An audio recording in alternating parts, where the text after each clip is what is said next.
The grand synod of the Valeri Dominion shimmered in a silence so profound it felt like a physical weight pressing against the chitinous armor of the gathered delegates. High above the obsidian amphitheater, the nebula's light filtered through the crystalline dome, casting long, bruised shadows of violet and indigo across the polished floor. This was the Chamber of Silence, where the fate of star systems was decided not with the roar of cannons, but with the whisper of mandates.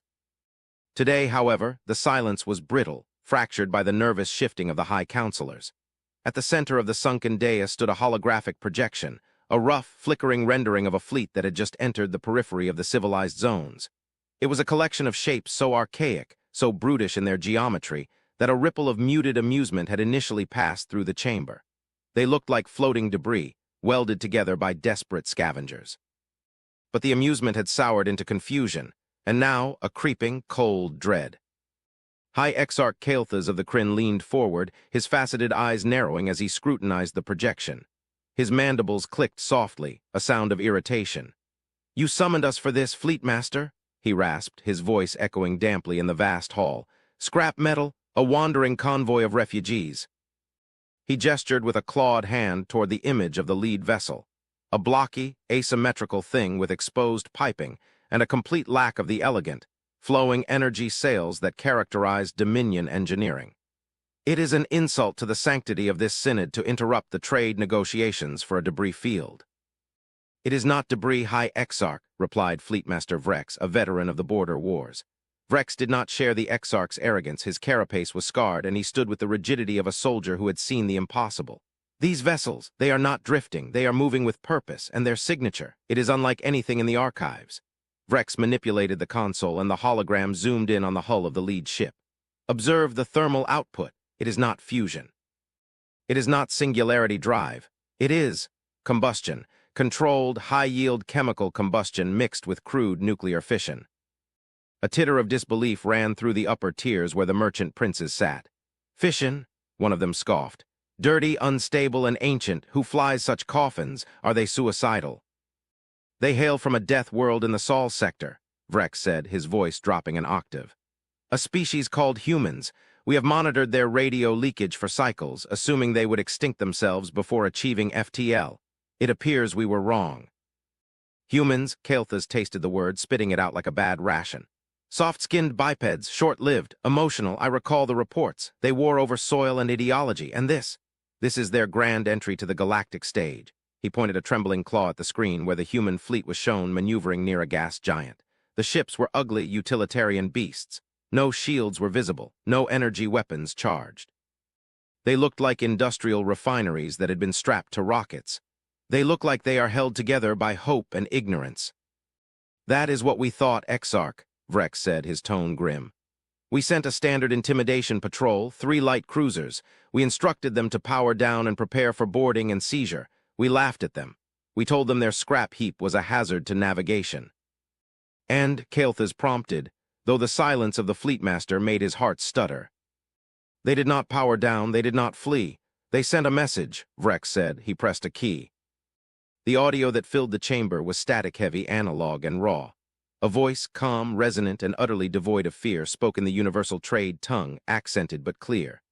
"This is Admiral Stacker of the United Earth Expeditionary Force. We are not scrap, we are not hazardous. We are here to talk, but if you fire on us, be advised, we do not rely on shielding. We rely on hull, and we brought a lot of it." "Arrogance," Kael'thas hissed. "Destroy them, why are we debating?" "We tried," Vrex whispered, and the confession hit the room like a shockwave. "The patrol fired warning shots, then they fired for effect, our plasma lances. They impacted, they burned, but the human ships, they didn't break." The hologram shifted to battle footage. The sleek silver Dominion cruisers unleashed torrents of coherent light, striking the blocky human vessels. The hull plating on the human ships glowed white-hot, slagging and dripping into space, but beneath the ablative armor, layers of dense honeycomb composite absorbed the heat. The ships shuddered but kept coming. They didn't rely on fragile energy fields that could be overloaded. They relied on millions of tons of physical mass, redundant systems, and stubborn durability. "They just kept moving," Vrex narrated, his voice trembling. "And then they returned fire, not with lasers, not with plasma, they used kinetics.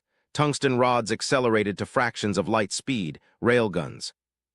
The footage showed the result. The Dominion shields, designed to disperse energy, flickered and collapsed under the sheer kinetic impact of solid matter. The human shells punched through the elegant solar sails of the cruisers, shattering the delicate crystalline hulls like glass. It was brutal, primitive, and terrifyingly effective. "They built their fleet not to avoid being hit," Vrex said, looking up at the High Exarch. "They built it to be hit and keep fighting.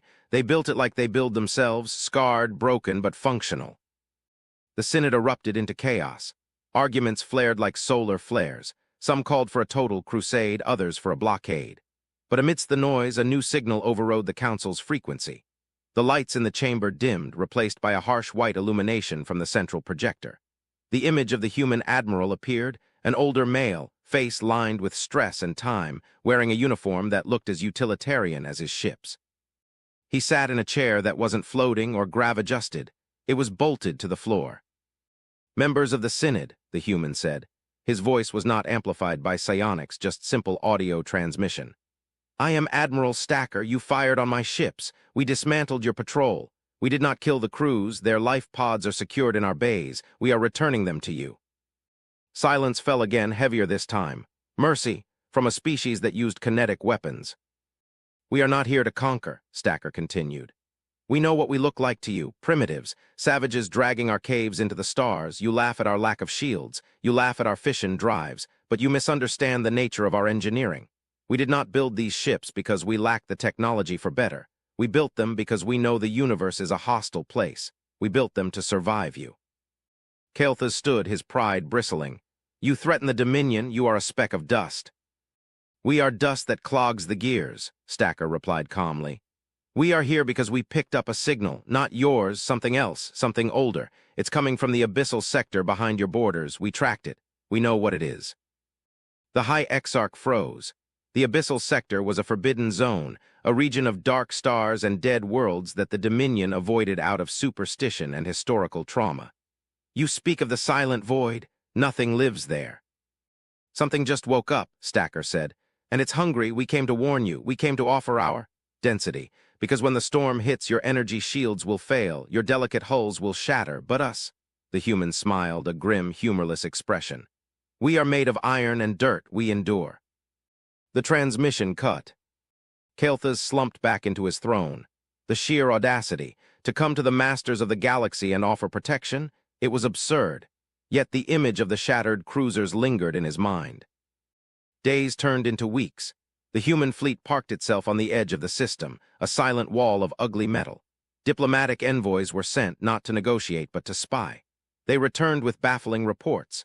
The human ships were chaotic inside, cramped corridors, manual airlocks, gravity generated by spinning drums rather than field generators.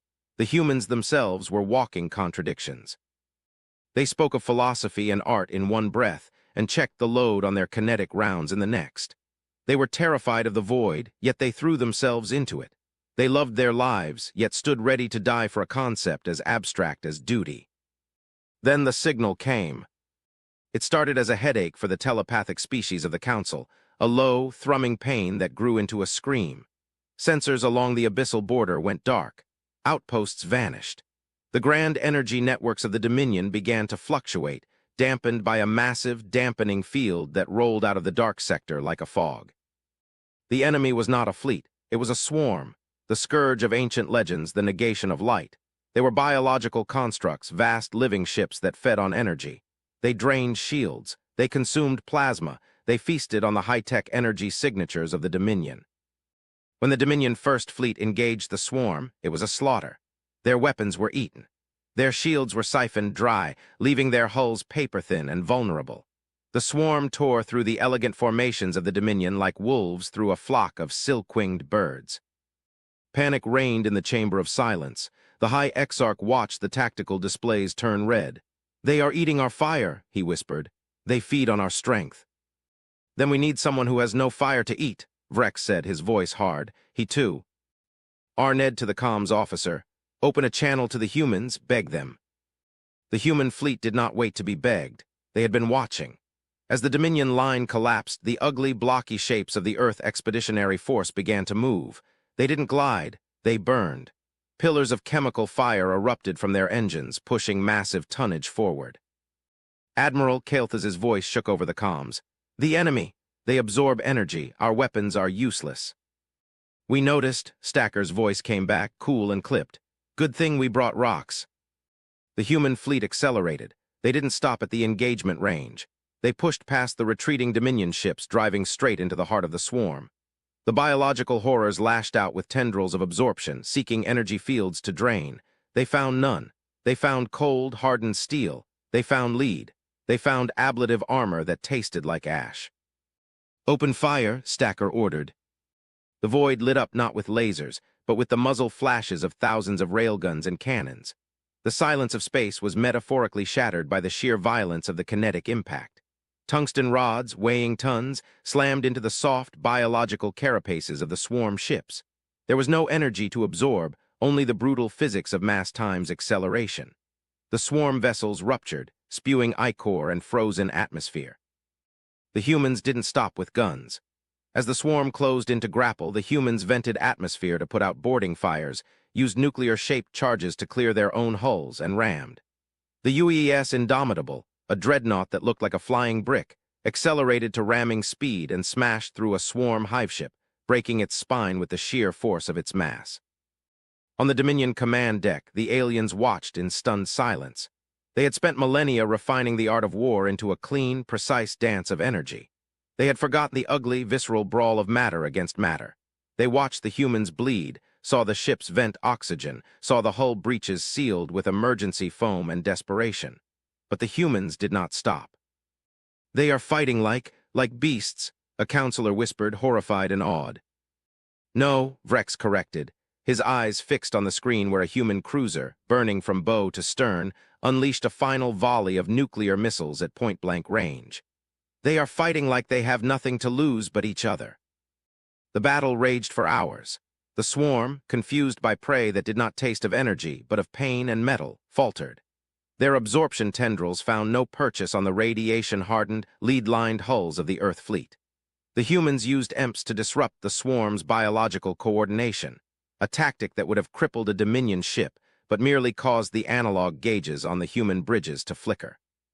When the dust settled, the swarm was broken, retreating back into the abyss. The cost was high. Half the human fleet was drifting, wrecked. The Indomitable was a twisted ruin, but the Dominion survived. In the aftermath, the Grand Synod was convened again. This time, there was no high dais. Admiral Stacker stood on the floor, his arm in a sling, his uniform stained with soot. He looked small, fragile, and infinitely dangerous. Kael'thas descended from his throne, a breach of protocol that made the assembly gasp. He stopped before the human. He looked at the primitive sling, the chemical burns on the Admiral's face. We laughed, Kael'thas said softly. We saw your iron shells and your burning engines, and we mocked you. We thought you were backward. Stacker shrugged, a painful motion. We are backward, we're still figuring this out, but we learn fast. You saved us, the Exarch said. With rocks and fire, you possess the one thing we did not account for. And what is that? Stacker asked. Grit, Kael'thas said. You built your fleet not for the ideal universe, but for the real one, the one that bleeds. The revelation of the humans was not just in their weapons, but in their minds. As the Dominion engineers worked alongside human mechanics to repair the fleet, they discovered the true depth of human ingenuity. It wasn't about superior tech, it was about redundancy. Where a Dominion ship had one perfect system, a human ship had 3 mediocre ones and a guy with a wrench. It was a philosophy of resilience that the galaxy had forgotten in its pursuit of perfection. But the final twist came not from the war, but from the peace. During the victory celebrations, a sensor buoy in the deep abyssal sector, placed there by the humans during the fight, pinged. It wasn't a warning of the swarm returning. It was a signal, a structured mathematical sequence. Stacker and Kael'thas stood together in the war room, watching the decode. Is it the swarm? Kael'thas asked, fear creeping back in. No, Stacker said, reading the data stream. It's a beacon, ancient, it's coming FR. Behind the swarm's territory. The message decoded. It wasn't a threat, it was a coordinate and a schematics file. It's a gate, the human scientist muttered, eyes wide. A gate to another galaxy, the swarm. They weren't invaders, they were the guard dogs, they were keeping us in. The room fell silent. The implications were terrifying. The swarm had been placed there to quarantine the Milky Way. Why, Kael'thas breathed, what is out there that requires such a barrier? Stacker looked at the screen, then at the Exarch. The look on his face was not fear. It was the same look he had when he ordered his ships to ram the Hive Queen.